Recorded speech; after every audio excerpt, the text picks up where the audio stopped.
I remember the day Lily was born like it was yesterday.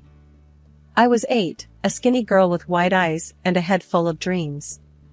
My parents, John and Sarah, were ordinary folks. Dad worked at a local factory, and Mom stayed at home. Life was simple until Lily came along. "Look at her, Sarah. She's got your eyes," Dad had cooed, holding Lily for the first time. Mom had smiled, a tired but triumphant smile. "And your nose, John." I stood by the door, clutching my ragged doll, waiting for someone to notice me. "Can I see Lily?" I asked timidly. Mom glanced at me, her eyes barely registering my presence. "Not now, Linda. Lily needs rest, and so do I." School wasn't much better. Kids can be cruel when they smell vulnerability. "Hey, Scarecrow Linda," Jack, the class bully, would sneer as he tugged at my faded dress. "Did you get your clothes from the trash?" I tried to ignore them, but words hurt more than punches. At home, Lily grew into a pampered princess. She'd scribble in my textbooks and giggle. "Look, Linda, I'm helping you with homework." I'd sigh. "Lily, please don't do that. I need those for school." One day, she went too far, pouring paint over my only good dress. I yelled at her, but she just cried. That's when Mom stormed in. "What's going on here?" she demanded, her eyes flashing. "Lily ruined my dress," I said, holding up the stained fabric. Mom didn't even look at the dress. "How dare you yell at your sister? Go to your room, Linda. No dessert for a week."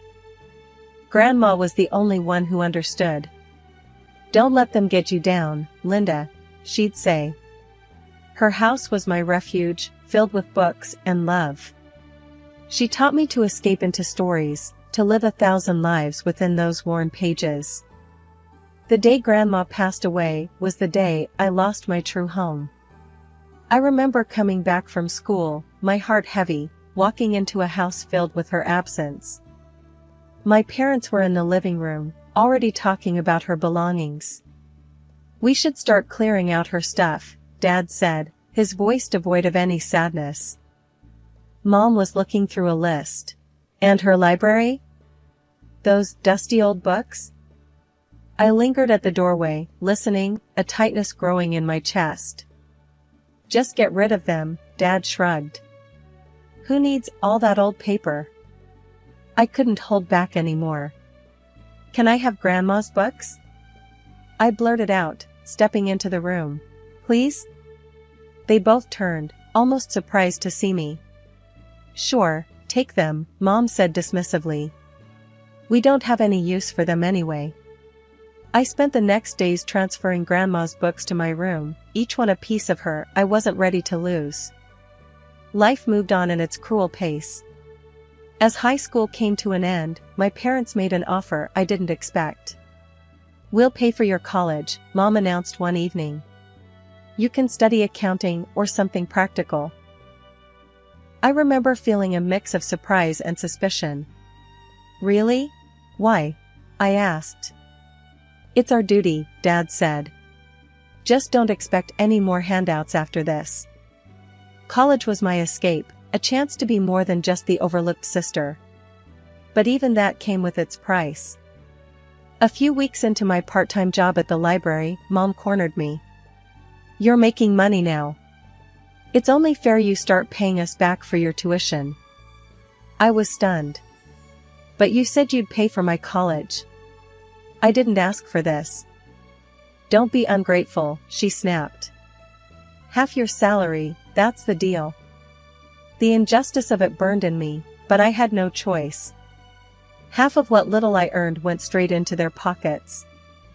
Years passed in this exhausting cycle: work, study, pay my unfair dues. My graduation was supposed to be a celebration, but it felt more like a reminder of the shackles I couldn't escape. At the dinner table, with Lily smirking beside me, my parents dropped another bombshell. "Now that you're working full-time, we expect you to continue paying us," Dad said, as if it was the most natural thing in the world. "What?" I was incredulous. But I've been paying you all through college. When does this end? It ends when we say it does, Mom said coldly. You owe us, Linda. I felt a mixture of anger and helplessness. This isn't fair, I protested. Life isn't fair, Dad retorted. You live under our roof. You follow our rules. And just like that, my dreams of independence, of a life where I could be my own person, were crushed under the weight of their greed and entitlement. In my room that night, surrounded by Grandma's books, I realized the stark contrast between the warmth and love they represented and the cold, calculating nature of my own family. These books were my only legacy, the only thing that connected me to a sense of belonging, of being understood. Life after college became a monotonous cycle of work and fatigue. Every payday, the same scene would unfold at home. Linda, have you got your paycheck yet? Mom would ask, her hand already outstretched, the moment I stepped through the door. I'd hand over half of my earnings without a word. It had become a routine, a bitter pill I swallowed each month. One evening, I mustered the courage to confront them. Mom, Dad, I've been thinking, I began hesitantly. Maybe I can start keeping a bit more of my salary. I need to save up, maybe for a place of my own. Mom's expression hardened.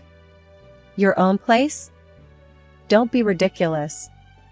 You owe us, Linda. We paid for your education. But I've been paying back. Isn't that enough? I protested, feeling a surge of frustration. Enough?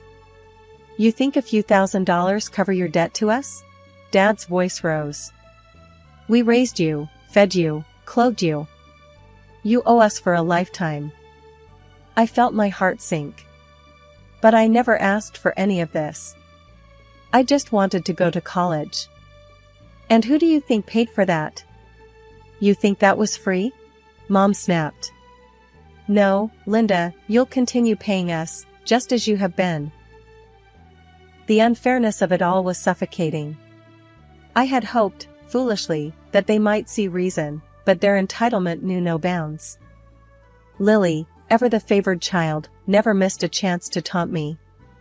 Look at our little accountant, can't even afford a new dress, she'd sneer, flaunting the latest gadget or outfit they'd bought her. I remember one particularly hard day at work. I had stayed late, trying to finish a complex report. Exhausted, I reached home to find my family had ordered takeout, my favorite Thai food. For a moment, my spirits lifted. Is there any left for me? I asked, hopeful. Mom shrugged. You should have been here earlier. Besides, you can buy your own food with your big salary. I retreated to my room, too tired to argue. Dinner that night was a stale sandwich and a cup of tea. Alone in my room, surrounded by the comforting presence of my grandmother's books, I felt the full weight of the life I was trapped in. I longed for more, for freedom, for a chance to live for myself. But every attempt to break free was met with guilt trips and reminders of a debt that I was beginning to realize might not even be mine. My life at home had become a ceaseless routine of work and servitude. Each day, I'd return from my job as an accountant, mentally drained, only to be greeted by the chaos of my family's demands. One evening, I came home to find the living room in a mess. Dad was lounging on the sofa, watching TV, while Lily was sprawled on the floor, surrounded by a pile of clothes. Linda, you're back. Finally, Dad said without looking away from the screen. Clean up this mess, will you? And start dinner, we're hungry. But I've just got back from work, I protested weakly, my shoulders slumping. Work? You call sitting in an office all day work? Lily scoffed, not bothering to lift her gaze from her phone. Try doing something useful for a change. Their words stung, but I was too tired to argue. Silently, I began picking up the clothes, my mind heavy with resentment. As I cooked dinner, the familiar sense of injustice gnawed at me. I was more than just their housekeeper, more than their source of income. But in their eyes, I was nothing more than an extension of their will, a means to an end. The next morning, I was met with another list of demands. Linda, take Lily shopping today. She needs new clothes, Mom instructed as I was about to leave for work. But I have a busy day at the office, I said, my voice strained with frustration. Oh, what's more important? Your job or your family?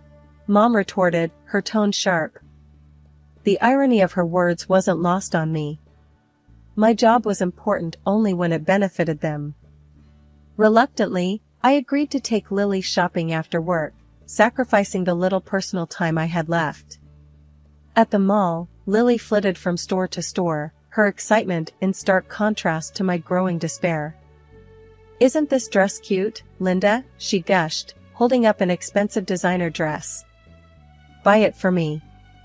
You owe us, after all. I looked at the price tag and felt a pang in my chest. Lily, this is too much. I can't afford this. Can't afford it? But you're the big earner in the family, she taunted, her voice dripping with sarcasm. Stop being so stingy. I bought the dress, my heart heavy with the knowledge that this was just another link in the chain that bound me to them. That night, as I lay in bed, I realized that my life had become a cycle of giving my time, my money, my energy, with nothing in return. I was trapped in a life of servitude, catering to the whims of a family that saw me as nothing more than a resource to be exploited. The day of my 30th birthday dawned just like any other day. I woke up early, hoping maybe, just maybe, this day would be different. That my family would remember and we'd have a small celebration, a moment of happiness. I walked into the kitchen where Mom, Dad, and Lily were already having breakfast. Good morning, I said softly. Dad glanced up. Morning. Make sure you're not late for work. I waited, hoping for more, but there was just silence. My heart sank. They had forgotten. It was just another day for them. I tried to hide my disappointment as I prepared my breakfast. The clock ticked away, each second a reminder of how little they cared. As I was about to leave for work, I mustered up the courage to remind them. You know, today is my birthday, I said, my voice barely a whisper. Mom looked up, a flicker of surprise crossing her face before it vanished. Oh, is it? Well, happy birthday. Don't expect us to throw a party. Lily snickered. Yeah, happy birthday, Linda. Maybe you can treat yourself to something nice with your big paycheck. Their words stung like 1,000 needles. I left the house, holding back tears, feeling more alone than ever. The day at work was long and tiring. When I returned home, I hoped maybe they'd have a change of heart. But the house was just as I'd left it. I found Mom, Dad, and Lily in the living room, ordering food from a fancy restaurant over the phone. My hopes dissipated like mist. Are we expecting guests? I asked, a glimmer of hope reigniting. No, just felt like ordering something nice, Mom said casually. You can join us if you want. I watched as they ordered dish after dish, my heart sinking with each click of the phone. Should I get the lobster or the steak? Lily mused aloud. You should get both, Mom encouraged. I stood there, a bystander in my own home. They hadn't just forgotten my birthday, they didn't care. I retreated to my room, the walls echoing with their laughter and chatter. I sat on my bed, surrounded by Grandma's books, the only gifts I'd ever truly treasured. In the silence of my room, I called my Aunt Mary, the only other person who had ever shown me kindness. She answered with a warm, "Happy birthday, Linda. How are you, dear?" Her words, so simple yet so full of warmth, brought tears to my eyes. We talked for a while, and she shared stories about Grandma, bringing a smile to my face. Then she said something that stopped me cold. You know, your grandmother would be so proud of you. She always wanted the best for you. That's why she left the money for your education. I was confused. What money, Aunt Mary? The money she saved up for your college. Didn't your parents tell you? She was so determined to give you a good start in life. My world spun. Grandma had paid for my college?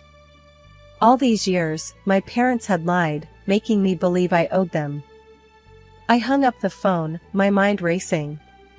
The truth was a key, unlocking the chains I'd been bound with for so long. My parents had manipulated me, used me, all based on a lie. That night, I couldn't sleep. The revelation churned in my mind, a mix of anger, betrayal, and a newfound sense of determination. I couldn't let them control me anymore. I had to break free, to find my own path. The next morning, I confronted them. I know about the money Grandma left for my education. Why did you lie to me? Their reactions were a mix of shock and defensiveness. We did what we had to do, Mom said coldly. We're your parents. It's your duty to support us. Duty? You lied and made me your servant. I exclaimed, my voice trembling with emotion. Dad just rolled her eyes. Drama queen. You should be grateful we let you live here. That was the final straw. I was done being their scapegoat, their cash cow. It was time for me to take control of my life. The morning after my birthday was a new beginning. The sun seemed brighter, the air fresher, as if the world was acknowledging my resolve. I had packed my things quietly, trying to avoid any early confrontations. But as I was about to leave, Mom and Lily confronted me in the hallway, blocking my path. Where do you think you're going with those bags? Mom asked, her eyes narrowing. I'm leaving, I stated, my voice steady, despite the pounding of my heart. Mom's tone turned pleading. Linda, you can't do this to us. We're your family. Where will you go? Anywhere but here, I said, stepping around them. I deserve better than this.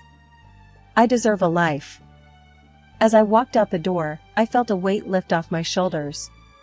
The shackles of guilt and obligation that had held me down for so long were finally broken. I didn't look back.